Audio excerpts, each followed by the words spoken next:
माननीय महापौर, माननीय आयुक्त, सभागृहातील माननीय सदस्य व प्रेक्षक वर्ग, सन्मानित उपमुख्यमंत्री एकनाथजी शिंदे साहेब आणि खासदार नरेशजी म्हस्के साहेब यांच्या आशीर्वादाने, तसेच विजयजी चौगुले साहेब यांच्या मार्गदर्शनाखाली, माझे वडील माननीय सुभाषजी काळे साहेब यांच्या बहुमोल नेतृत्वाखाली मी निवडणूक जिंकून आले. मला मतदान करणाऱ्या सर्व मतदाराचे मनापासून आभार मानते. मला प्रथमच अर्थसंकल्पनावर या ठिकाणी बोलण्याची संधी मिळत आहे. या निमित्ताने या अर्थसंकल्पनावर मी माझ्या सूचना या ठिकाणी करते. माझा प्रभाग हा नवी मुंबई महानगरपालिकेचा आणि ठाणे महानगरपालिकेचा मागोमाग उत्तम प्रकारे प्रवेशद्वार उभारावे. याकरिता प्रवेशद्वारासाठी 2 कोटी रुपयाची तरतूद करावी.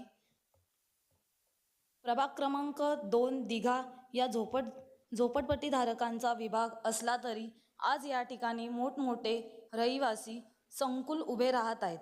त्याचप्रमाणे सगळ्या सुविधा देण्याचा आपण प्रयत्न करतात. तसंच या ठिकाणी उद्यान, पाणी, मलनिसरणकरण केंद्र उभारावे, जी या विभागाची गरज आहे.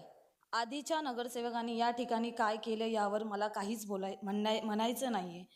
तरण तलाव हवे की नाही हा प्रश्न का इतके सत्तेत असताना यांना घ्यायचा का वाटला नाही. पुढे होतात, आता मागून आहात. मग त्यामुळे आम्ही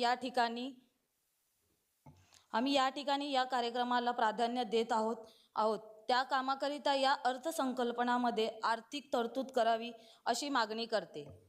दिघा विभागाची वाढती लोकसंख्या लक्षात घेता या ठिकाणी रुग्णालय लवकरात लवकर उभारावे, कारण येथील नागरिकांना वाशी येथे जावे लागते. हे अंतर 18 किलोमीटरचे आहे.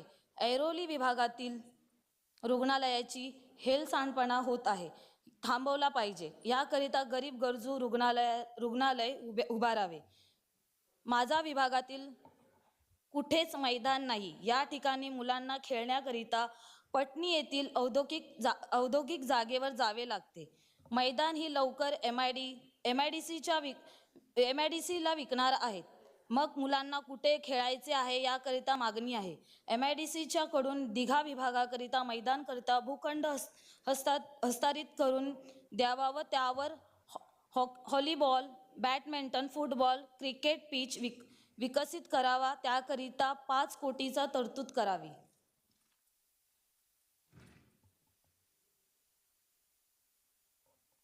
प्रभाग क्रमांक 2 हा लोकवस्तीचा परिसर असून येथे महिला विद्यार्थी प्रभागात महिला समीकरणाकरिता केंद्र उभारण्याकरिता 70 लाखाची तरतूद करावी.